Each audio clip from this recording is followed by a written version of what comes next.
సుమన్ టీవీలో మీ business promotions కోసం ఈ కింది నెంబర్ను సంప్రదించగలరు.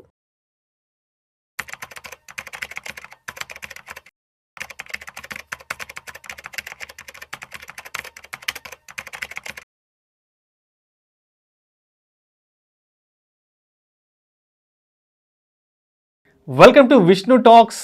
నేను మీ విష్ణు. ప్రస్తుతం నాతో పాటు certified financial planner Thumma Balraj గారు ఉన్నారు. వారితో మాట్లాడదాం. సార్, తుమ్మా బాలరాజ్ గారు నమస్తే సార్. నమస్తే అండి. ఇక్కడ హెల్త్ ఇన్సూరెన్స్ విషయంలో ఇంకొక పెద్ద మేజర్ మిస్టేక్ కూడా ఒకటి జరుగుతుంటుంది సార్. ఇందాక గ్రూప్ హెల్త్ ఇన్సూరెన్స్ గురించి మాట్లాడుకున్నాం. అంటే కంపెనీ వాళ్ళు ఒక 3 lakhsకో 4 lakhsకో ఇస్తారు. ఏ కంపెనీ అయినా మ్యాక్సిమం అంటే ఒక 5 లక్షలు వేసుకోండి. ఏ కంపెనీ కూడా ఒక 25 లక్షలకి 50 లక్షలకి ఇవ్వదు.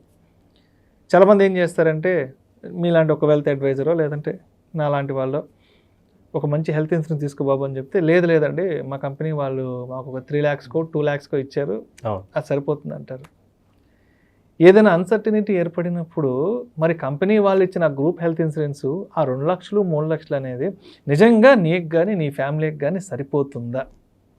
చాలామంది మా కంపెనీ ఇస్తుంది 3 లక్షలు, మాకు అవసరం లేదు, మాకు అన్నీ తెలుసు అంటారు.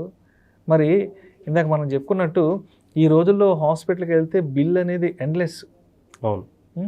మరి 20 లక్షలతో వస్తాం, 50 లక్షలతో బయటకు వస్తాం తెలియదు. కాబట్టి ఇలాంటి పర్సెప్షన్లో ఉన్న వాళ్ళకి మీరేం చెప్తారు అసలు? యాక్చువల్గా మనం ఒక గుర్తుపెట్టుకోవాల్సింది ఏంటంటే, మనం సంపాదించే డబ్బు ఏమైతే ఉంటుందో అందులో అట్లీస్ట్ 5 to 7% అన్ని ఇన్సూరెన్స్ ప్రీమియమ్స్కి ఖచ్చితంగా వెళ్ళాలి. సో ఇన్సూరెన్స్ ఒక కాస్ట్ లాగా మనం చూడకూడదు. ఇన్సూరెన్స్ని ఒక ఇన్వెస్ట్మెంట్ లాగా చూడాలి. Insurance premiums are investment to protect against any eventual risk happening to the individual or the family. So ఇది కనుక మనం దృష్టిలో పెట్టుకొని దీన్ని అర్థం చేసుకుంటే కనుక, సో ఉదాహరణకి నెలకి ₹1,00,000 సంపాదిస్తున్నారు. సో నెలకి ₹1,00,000 సంపాదిస్తున్నారు అని అంటే నెలకి ₹1,00,000 మిగులుతాయా? మిగలవు. సో ఇంటి ఖర్చులు ఉంటాయి, లోన్ పేమెంట్స్ ఉంటాయి, ఇంకా వేరే ఎక్స్పెన్సెస్ కూడా ఉంటాయి. అన్నీ పోయిన తర్వాత చేతిలో మిగిలితే ఒక 20,000, 25,000, 30,000 మిగులుతాయి. 10 లక్షల హాస్పిటల్ బిల్ వచ్చిందనుకోండి, ఇన్సూరెన్స్ కవర్ లేదనుకోండి, ఎన్ని సంవత్సరాల సంపాదన, ఎన్ని సంవత్సరాల సర్ప్లస్ మనీ హరించుకుపోతుంది? దాదాపు 3 నుంచి 4 సంవత్సరాల సంపాదన హరించుకుపోతుంది. సంపాదించడం ఒక ఎత్తు, కానీ మనకు మిగిలేదు కదా ఇంపార్టెంట్. సో మనకు ఎంత మిగులుతుంది? 25,000-30,000 మిగులుతుంది. సో మీరు 30,000 తీసుకున్నా 3,60,000 సంవత్సరానికి మిగులుతాయి. సో 10 లక్షల బిల్లు వచ్చిందంటే దాదాపు 3 సంవత్సరాల సంపాదన అందులోంచి సర్ప్లస్ మనీ ఈజ్ లాస్ట్. అంటే 3-4 సంవత్సరాలు మనం ఆర్థికంగా వెనక్కి వెళ్ళిపోతాం. సో ఇది కనుక దృష్టిలో పెట్టుకుంటే ఖచ్చితంగా హెల్త్ ఇన్సూరెన్స్ తీసుకుంటారు. ప్రతి ఒక్కరికి కూడా హెల్త్ ఇన్సూరెన్స్ అవసరం. హెల్త్ మంచిగా ఉన్నప్పుడే హెల్త్ ఇన్సూరెన్స్ తీసుకోవాలి. రీసెంట్గా నన్ను వేరే వాళ్ళు తెలిసిన వాళ్ళు అప్రోచ్ అయ్యారు. ఇలా సో హెల్త్ ఇష్యూ ఉంది, డాక్టర్ ట్రీట్మెంట్ చాలా పెద్ద హాస్పిటల్కి వెళ్ళాము, చాలా పెద్ద ట్రీట్మెంట్ చేయాలన్నారు. ఊర్లో ఒక ఎకరం పొలం అమ్మేద్దాం అనుకుంటున్నాం, మా ఊర్లో ఒక 20 లక్షలు ఉంది, నీకు తెలిసిన పార్టీ ఎవరైనా ఉంటే చెప్పు విష్ణు అని నాకు కాల్ చేశారు. అంటే ఎప్పటి నుంచో తరతరాల నుంచి వస్తున్న ఆ ప్రాపర్టీ, ఆ ల్యాండ్ హాస్పిటల్ ఎక్స్పెన్సెస్ కోసం నిజంగా అమ్ముకోవాల్సి వచ్చింది. 20 లక్షలు 25 లక్షలు వాళ్ళ ఊర్లో ఎకరం. Very unfortunate event. అది నిజంగా నాకే చాలా బాధ అనిపించింది. ఎప్పుడో 100 సంవత్సరాల నుంచి ఒక 2-3 జనరేషన్స్ నుంచి ఆ ప్రాపర్టీ వస్తుందంట.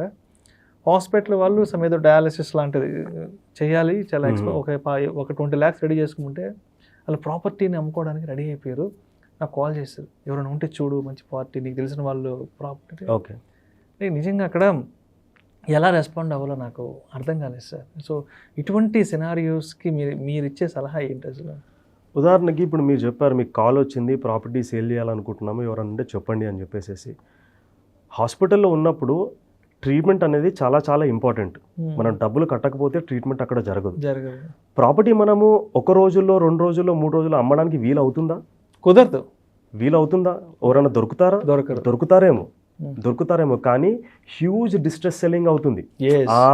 ఆ సిచ్యువేషన్ని అడ్వాంటేజ్ తీసుకొని మనకు 30% కావచ్చు, 50% కావచ్చు, ఇంకా ఎక్కువ డిస్కౌంట్ కూడా అడిగే అవకాశం ఉంటుంది. అంటే ఆ 20 లక్షల ప్రాపర్టీని 10 లక్షలకు అడగొచ్చు, 15 లక్షలకు అడగొచ్చు, అంతే కదా, అటు ఇటుగా.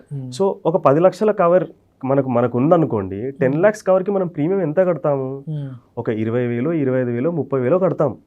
Fraction of the total amount pay చేస్తే సరిపోతుంది. ఇంతకుముందు నేను ప్రాపర్టీకి మెయింటెనెన్స్ కాస్ట్ అని చెప్పాను కదా, property fraction of the maintenance cost life insurance చూసుకుంటుంది అనమాట. అదే విధంగా మనం ఆలోచిస్తే మనకు కావాల్సిన ఇన్సూరెన్స్లు అన్నీ కూడా మనం తీసుకోవడానికి వీలవుతుంది. ఖచ్చితంగా మనం సంపాదించే డబ్బులో 5 to 7% ఆర్ 8% వరకు మనం ఇన్సూరెన్స్ ప్రీమియమ్స్కి అన్నిటికీ పక్కన పెట్టాల్సిన అవసరం ఖచ్చితంగా ఉంది. అది లైఫ్ ఇన్సూరెన్స్ అనండి, హెల్త్ ఇన్సూరెన్స్ అనండి, ఇంకా వేరే ఇన్సూరెన్స్ల గురించి కూడా మనం మాట్లాడతాం. అండ్ ప్రోగ్రామ్ డిస్కషన్ ముందు మార్టిగేజ్ ఇన్సూరెన్స్ గురించి కూడా మనం డిస్కస్ చేసుకుంటాం. కొంచెం దాని గురించి కూడా డీటెయిల్గా మాట్లాడుకుందాం. మార్టిగేజ్ ఇన్సూరెన్స్ గురించి మాట్లాడే ముందు మనం ముఖ్యంగా ఇంకా ముఖ్యమైనది ఏంటంటే personal accident and disability cover. చాలామందికి లైఫ్ ఇన్సూరెన్స్ గురించి తెలుసు, హెల్త్ ఇన్సూరెన్స్ గురించి తెలుసు. అసలు ఈ పర్సనల్ యాక్సిడెంట్ డిసేబిలిటీ కవర్ అంటే ఏంటి? సో లైఫ్ ఇన్సూరెన్స్ మనకి ఎప్పుడు ట్రిగర్ అవుతుంది? పర్సన్ డెత్ అయినప్పుడు ట్రిగర్ అవుతుంది. పర్సన్ చనిపోయినప్పుడు ఆ డబ్బులు ఫ్యామిలీ వెల్ఫేర్ గురించి ఇన్సూరెన్స్ కంపెనీ ఇస్తుంది. కానీ ఉదాహరణకి ఆ పర్సన్ కనుక యాక్సిడెంట్ అయిందనుకోండి, పర్సన్కి యాక్సిడెంట్ అయిందనుకోండి, అన్ఫార్చునేట్లీ డిసేబిలిటీ అయిందనుకోండి, కాళ్ళు పోవడం కానీ, చేతులు పోవడం కానీ, కళ్ళు పోవడం కానీ, హియరింగ్ పోవడం కానీ ఇలాంటివి జరిగిందనుకోండి, ఆ పర్సన్ ఇంతకుముందు ఏదైతే వర్క్ చేసేవారో అదే విధంగా వర్క్ చేయడానికి అవకాశం ఉంటుందా? ఉండదు. సంపాదన అదే విధంగా ఉంటుందా? ఉండదు.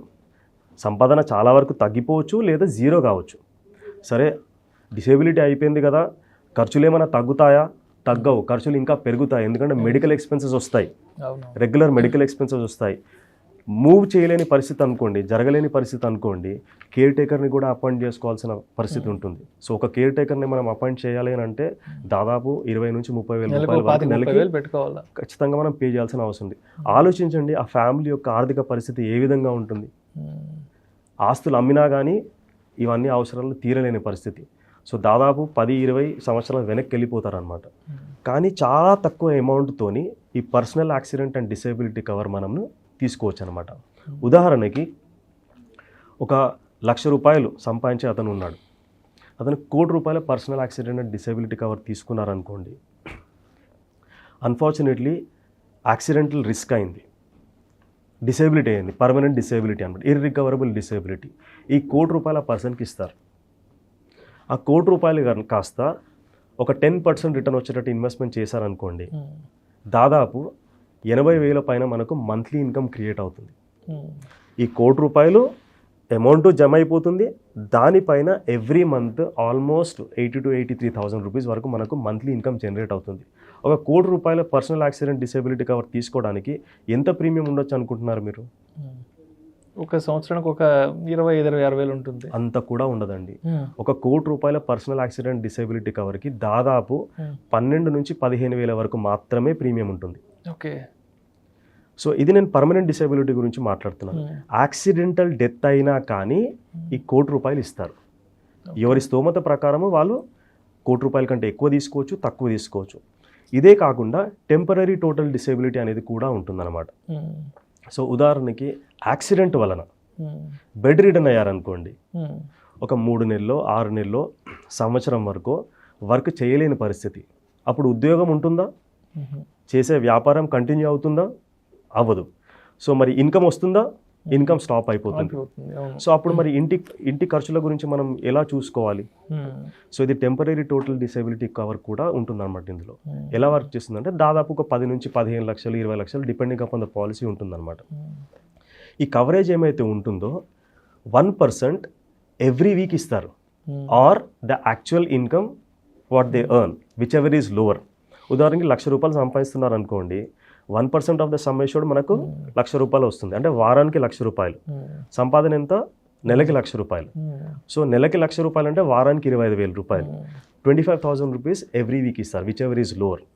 సో ఇది దాదాపు ఆ లిమిట్ అయ్యే వరకు వస్తుంది అనమాట. 15 లక్షల లిమిట్ చెప్పాను కదా, ఆ 15 lakhs లిమిట్ అయ్యే వరకు వస్తుంది అనమాట. 6 నెలలు బెడ్ రిడన్ అయ్యారు అనుకోండి, 6 months వరకు శాలరీ రీప్లేస్మెంట్ అవుతుంది. 1 year వరకు బెడ్ రిడన్ అయ్యారు అనుకోండి, 1 year వరకు శాలరీ రీప్లేస్మెంట్ అవుతుంది. ఆ 15 lakhs లిమిట్ అయిపోయేంత వరకు కూడా వస్తుంది అనమాట. సో మూడవది పర్సనల్ యాక్సిడెంట్ డిసేబిలిటీ కవర్ కూడా చాలా చాలా ఇంపార్టెంట్. దీని తర్వాత ప్రైమరీ స్టేజ్లో మనం లైఫ్ ఇన్సూరెన్స్ గురించి మాట్లాడుకున్నాము, హెల్త్ ఇన్సూరెన్స్ గురించి మాట్లాడుకున్నాము, personal accident and disability cover గురించి కూడా మాట్లాడుకున్నాం. దాని తర్వాత వచ్చేది మార్ట్గేజ్ ఇన్సూరెన్స్. మనం ఈ రోజులో ఏదైనా వస్తువు కొనుక్కోవాలనుకోండి, కొంచెం పెద్ద వస్తువు, ఎలాగుంటాము? అప్పు చేసి మరీ ఉంటాం, ఈఎంఐలు, అప్పులు. సో మొత్తం డబ్బు పెట్టి కొనడం అందరికీ సాధ్యం అందరికీ కాదు, సాధ్యపడదు. చాలా తక్కువ పర్సెంటేజ్ ఆఫ్ పాపులేషన్కి సాధ్యమవుతుంది. సో ఖచ్చితంగా లోన్ ద్వారానే తీసుకుంటారనమాట. సో ఏదైనా వస్తువు మనం ఎందుకు కొంటాము, it is for the benefit of the family. So మనం బ్యాంకు నుంచి లోన్ తీసుకున్నాము, ఇల్లు అనుకోండి, ఉదాహరణకి ఇల్లు అనుకోండి, ఇల్లు కొనుక్కున్నాము, బ్యాంకు నుంచి లోన్ తీసుకున్నాము, ఫ్యామిలీ కంఫర్టబుల్గా ఆ ఇంట్లో ఉంటుంది. మనం ఈఎంఐ పే చేసినన్ని రోజులు ఏ ప్రాబ్లం లేదు, ఏ ఇబ్బంది లేదు. అన్ఫార్చునేట్లీ డెత్ అయింది అనుకోండి, మరి ఈఎంఐ కట్టే సోర్స్ ఎక్కడి నుంచి వస్తుంది? సో ఈఎంఐ కట్టలేకపోతే, ఫ్యామిలీ ఈఎంఐ కట్టలేకపోతే, అప్పుడు బ్యాంకు వాళ్ళకు రావాల్సిన డబ్బుని రాబట్టుకోవడానికి ఇల్లు ఆక్షన్ వేస్తారు, ఇల్లు అమ్మేస్తారు. ఇక్కడ సంపాదించే అతను పోయారు, ఉండడానికి ఇల్లు కూడా ఫ్యామిలీకి లేకుండా పోయింది. చాలా మేజర్గా ఈ మధ్య కాలంలో ఇలాంటి ఇబ్బందులు చూస్తున్నాం బయట. మరి ఇలాంటి వాటిని మనం ఎలా అధిగమించాలి? ఏదైనా వస్తువు మనం కొంటే మనం ఖచ్చితంగా ఆ వస్తువు పైన ఏమైతే లోన్ తీసుకుంటామో దాన్ని ఇన్సూరెన్స్ ద్వారా మనం ప్రొటెక్ట్ చేసుకోవాలి. ఉదాహరణకి అగైన్ ప్రాబ్లం ఎక్కడ వస్తుందంటే, మనం ఊరికే ఇన్సూరెన్స్ కవర్ ఎందుకు పేమెంట్ చేయాలి అని చెప్పేసి ఆలోచనతో తీసుకోరన్నమాట. ఫర్ ఎగ్జాంపుల్, మీరు ఒక ఇల్లు చూడడానికి వెళ్ళారు, ₹1,00,00,000 అనుకోండి, అది ఇల్లు నచ్చింది, అంతా బాగుంది, ₹1,00,00,000కి డీల్ ఫైనల్ చేశారు, మీరు పేమెంట్ ఏమీ చేయలేదు, ఏదో కారణం చేత మీరు అప్పుడు తీసుకోలేదు. ఒక నెల తర్వాత మళ్ళీ వెళ్ళారు, ఆ సెల్లర్ ఎవరైతే ఉన్నారో మీకు ₹1,00,00,000 బదులు 1,02,00,000, 1,03,00,000 చెప్తారు. మీరు ఇల్లు తీసుకుంటారు. అప్పుడు మీకు ఇల్లు నచ్చితే ఆ 2-3 లక్షలు ఎక్కువైనా సరే తీసుకుంటాం కదా ఖచ్చితంగా. 2% or 3% మోర్ చాలా మందికి పెద్ద మ్యాటర్ కాదు, తీసుకుంటారు. మనం లోన్ ఏమైతే తీసుకుంటామో ఆ లోన్ పైన we have to just pay somewhere around 1 to 2% only once. ఒక్కసారి సపోజ్ ₹1,00,00,000 ఇల్లు తీసుకున్నాము, దానికి మనం లోన్ ఒక 75 లక్షలు తీసుకున్నాం అనుకోండి, 25 లక్షలు మనం పాకెట్లోంచి పెట్టుకున్నాము.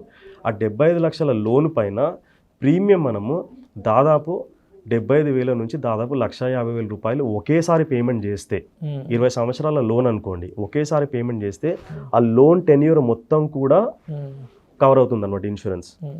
So unfortunately something happens to the person owner, ఆ ఇన్సూరెన్స్ ద్వారా వచ్చే అమౌంట్ ఏమైతే ఉందో బ్యాంక్కి లోన్ రీపేమెంట్కి వెళ్ళిపోతుంది అనమాట. The family can retain the house. So only with a fraction of the amount we can protect the loans. So భవిష్యత్తులో ఎటువంటి లోన్స్ తీసుకున్నా మనము ఖచ్చితంగా దాన్ని మార్టిగేజ్ ఇన్సూరెన్స్ ద్వారా తీసుకోవాలి. ఇంకొక విషయం ఏంటంటే, ఏ బ్యాంక్ నుంచి జనరల్గా సాధారణంగా కొన్ని బ్యాంక్స్ ఏం చేస్తాయంటే బండిల్డ్ ప్రోడక్ట్స్ ఇస్తాయి. మార్టిగేజ్ ఇన్సూరెన్స్ అంటే ఒకేసారి పేమెంట్ చేస్తాము, లోన్ టెన్యూర్ మొత్తం కూడా అది కవర్ అవుతుంది. బండిల్ ప్రోడక్ట్స్ ఏంటంటే షార్ట్ టర్మ్ ప్రోడక్ట్స్, ఓన్లీ 5 సంవత్సరాల వరకే కవర్ చేస్తుంది. అది లోన్ ప్రొటెక్షన్ ఉంటుంది, అందులో హెల్త్ ఇన్సూరెన్స్ ఉంటుంది, పర్సనల్ యాక్సిడెంట్ డిసేబిలిటీ కవర్ ఉంటుంది, మిగతా అన్ని కూడా చాలా ఉంటాయి. ప్రీమియం చాలా ఎక్కువ, 5 సంవత్సరాల వరకు ప్రొటెక్షన్ ఇస్తుంది, ప్రాబ్లం లేదు. మరి 5 సంవత్సరాల తర్వాత ఇలాంటి ప్రోడక్ట్స్ మనం తీసుకోకూడదు. Only mortgage insurance. ఒకవేళ ఏదో కారణం చేత మనం మార్టిగేజ్ ఇన్సూరెన్స్ తీసుకోకపోతే దాన్ని టర్మ్ ఇన్సూరెన్స్ ద్వారా కూడా మనం ప్రొటెక్ట్ చేసుకోవచ్చు. సో ఫస్ట్ స్టేజ్లో life insurance, health insurance, personal accident disability cover, mortgage insurance, then comes emergency fund planning. So emergency fund మనకి ఎందుకు? ఎమర్జెన్సీ ఏ విధంగానైనా రావచ్చు. అది హెల్త్ ఎమర్జెన్సీ కావచ్చు, లాస్ ఆఫ్ జాబ్ కావచ్చు, లీగల్ ఎమర్జెన్సీ కావచ్చు, న్యాచురల్ కెలామిటీస్ కావచ్చు, అర్త్క్వేక్స్ కానీ, సైక్లోన్స్ కానీ, ఏమైనా కావచ్చు. కోవిడ్లోనే చూసాం కదా, చాలా మంది జాబ్స్ లాస్ అయిపోవడం, 6 months 1 year పాటు ఆఫీసులకు వెళ్ళకపోవడం, ఉద్యోగాలు కోల్పోవడం. నిజంగా ఆ టైం నుంచి ఎమర్జెన్సీ ఫండ్ ఇంపార్టెన్స్ ఎక్కువ పెరిగింది, చాలా మందికి తెలిసింది. అయితే మనకు ఉదాహరణకి జాబ్ పోయింది అనుకోండి, మన ఫోకస్ అండ్ ఎనర్జీ ఎక్కడ ఉండాలి? నెక్స్ట్ జాబ్ వెతకడంలో ఉండాలి. కానీ నెక్స్ట్ రూపాయి ఎక్కడి నుంచి వస్తుందనే దానిపైన మనం ఫోకస్ పెట్టామనుకోండి, will not have the energy to scout for the job. So next job ఎక్కడి నుంచి రావాలో అది మనం దానిపైన ఫోకస్ చేయాలి. కానీ నెక్స్ట్ రూపాయి ఎక్కడి నుంచి వస్తుందో అది చూసుకోకూడదు. సో అది చూసుకోకూడదు అని అంటే మనకు ఖచ్చితంగా ఎమర్జెన్సీ ఫండ్ అనేది మన దగ్గర ఉండాలి. ఎంత కావాలి? మన నెలవారీ ఖర్చులు ఏమైతే ఉంటాయో minimum 3 months, maximum 6 months emergency fund రూపంలో ఉండాలి. ఎవరైతే స్మాల్ బిజినెస్ పర్సన్స్ ఉంటారో వాళ్ళకు ఇన్కమ్స్ ఇర్రెగ్యులర్గా ఉంటాయి కాబట్టి 1 year వరకు ఎమర్జెన్సీ ఫండ్ రూపంలో వాళ్ళు ఉంచుకోవాలి. సో ఈ ఎమర్జెన్సీ ఫండ్ అనేది మనం సేవింగ్స్ అకౌంట్లో పెట్టుకోవచ్చు, ఫిక్స్డ్ డిపాజిట్ చేసుకోవచ్చు, దాంతోపాటు డెట్ మ్యూచువల్ ఫండ్స్లో కూడా పెట్టుకోవచ్చు. సపోజ్ ఉదాహరణకి సేవింగ్స్ అకౌంట్లో మనం డబ్బులు పెడితే సేవింగ్ అకౌంట్లో మనకు 2.5-3.5% వరకు మనకు వడ్డీ రేట్ వస్తుంది. అది చాలా తక్కువ. చాలా బ్యాంక్స్ ఏం చేస్తాయంటే ఫ్లెక్సిబుల్ ఎఫ్డి రూపంలో వాళ్ళు సేవింగ్స్ అకౌంట్ని మెయింటైన్ చేస్తారు. కొన్ని బ్యాంక్స్ ఫ్లెక్సిబుల్ ఎఫ్డి అంటాయి, కొన్ని బ్యాంక్స్ లింక్డ్ ఎఫ్డి అంటాయి. సో అది ఎలా వర్క్ చేస్తుంది అంటే మన డబ్బులు సేవింగ్ అకౌంట్లోనే ఉంటాయి, కానీ ఫిక్స్డ్ డిపాజిట్ లాగా బిహేవ్ చేస్తుంది. సేవింగ్ అకౌంట్ వచ్చే ఇంట్రెస్ట్ ఏమైతే ఉంటుందో అది రాకుండా మనకి fixed deposit rate of interest వస్తుంది. కానీ మనము డబ్బులు ఎలానైనా విత్డ్రా చేసుకోవచ్చు, ఏటీఎం ద్వారా విత్డ్రా చేసుకోవచ్చు, ఆన్లైన్ ట్రాన్స్ఫర్ చేయొచ్చు, ఇవన్నీ కూడా మనం చేయొచ్చు. సో మనం ఇక్కడ చూసినట్టయితే ఫౌండేషన్ పార్ట్లో మనం ఫ్యామిలీని అన్ని రకాలుగా రిస్క్లు ఏమైతే ఉంటాయో వాటి నుంచి ప్రొటెక్ట్ చేస్తున్నాము. దాంతోపాటు ఎమర్జెన్సీ ఫండ్ కూడా సిద్ధం చేసుకున్నాము. సో ఫస్ట్ స్టేజ్ అయిపోయిన తర్వాత మనం సెకండ్ స్టేజ్కి వెళ్ళొచ్చు. సెకండ్ స్టేజ్లో ఇల్లు కావాలనుకోండి, ఇంటి గురించి మనం ప్లాన్ చేసుకోవచ్చు. కానీ చాలా చాలా విషయాలు మనం దృష్టిలో పెట్టుకోవాలి ఇంటి గురించి ప్లాన్ చేసుకోవాలనుకుంటే. ఈ రోజుల్లో యంగ్స్టర్స్ పైన చాలా చాలా ఒత్తిడి ఉంది. ఉదాహరణకి ఇల్లు లేకపోతే పెళ్ళి కూడా అవ్వట్లేదు, రైట్? అండ్ ఎక్స్పెక్టేషన్స్ కూడా చాలా ఎక్కువగా అయిపోయాయి. నాకు చెప్పండి, ఒక 27, 25, 28 ఇయర్ అబ్బాయి కావచ్చు, కెరియర్ సెటిల్ అయ్యేది 23, 24 ఇయర్స్కి. మరి 27, 28 ఏళ్ళకి కారు ఉండాలి, ఇల్లు ఉండాలి, కారు ఉండాలి, బ్యాంక్ బ్యాలెన్స్ ఉండాలి, అన్నీ ఉండాలి. ఇది ప్రాక్టికల్గా సాధ్యమవుతుందా? అవును. Unfortunately people are succumbing to this pressure and buying houses at much younger ఏజ్లో ఇల్లులు కొంటున్నారు. Unfortunately they are getting into debt trap. Parents కూడా ఒత్తిడి తీసుకొస్తున్నారు. Thank you sir, thank you so much Tumma Balraj గారు. థ్యాంక్ యూ అండి. Financial ప్లానింగ్కి సంబంధించి ఒక కంప్లీట్ గైడ్, ఒక వికీపీడియాలో ఉన్నంత కంటెంట్ని ఇవాళ మనకి ఆడియన్స్కి ఒక ఈ వీడియో ద్వారా అందించారు. అండ్ ఇన్ని సంవత్సరాలుగా అందరూ మీ ఆర్టికల్స్ని చదివారు ఇవాళ నుంచి. అండ్ ఈ వీడియోస్ ద్వారా వాళ్ళు మిమ్మల్ని చూడబోతున్నారు అండ్ మీ మాటలు వినబోతున్నారు sir. Thank you so much sir. I'm looking forward for it. Thank you sir. Thank you.